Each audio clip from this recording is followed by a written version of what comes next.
ছাত্র জনতার অভ্যুত্থানের মধ্য দিয়ে অর্জিত নতুন বাংলাদেশ গড়ার সুযোগ বৃথা যেতে দেব না, স্বাধীনতা পদক অনুষ্ঠানে প্রধান উপদেষ্টা।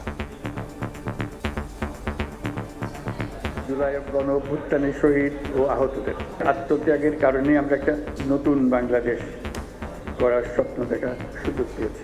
এই সুযোগ আমরা কোনো ক্রমেই বৃথা হতে দেব না।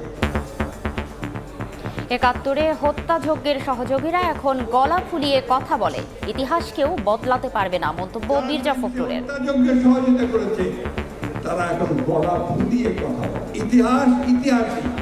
ইতিহাসকেও বিকৃত করতে পারবে না।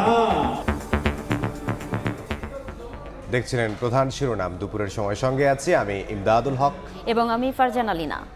এবার অন্যান্য শীর্ষ সংবাদ।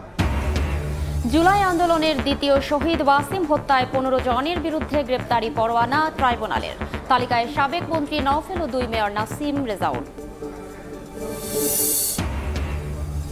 প্রিয়জনের সঙ্গে ঈদ উদযাপনে বাড়ির পথে নগরবাসী। দ্বিতীয় দিনেও ট্রেন বাসে স্বস্তি। সদরঘাট থেকে অর্ধশত রুটে ছুটবে লঞ্চ। অনিয়ম করলে ব্যবস্থার হুঁশিয়ারি। মার্কেট শপিং মলে জমজমাট ঈদ কেনাকাটা। পছন্দের পোশাক প্রসাধনী কিনতে দোকানে দোকানে ভিড়। ব্যাংকেও গ্রাহকের উপচে পড়া চাপ, হিমশিম কর্মকর্তারা। জ্বালানি তেল পরিবহনের ঢাকা চট্টগ্রাম পাইপলাইনের কার্যক্রম চালু। এপ্রিলে বছরে সাশ্রয় হবে ২৩৬ কোটি টাকা, বলছে বিপিসি। নিরাপত্তায় থাকছে স্বয়ংক্রিয় নজরদারি।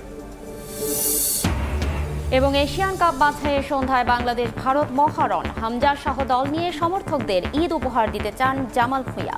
সুনীল ছেত্রীর ফেরায় ফেভারিট ব্লু টাইগারও।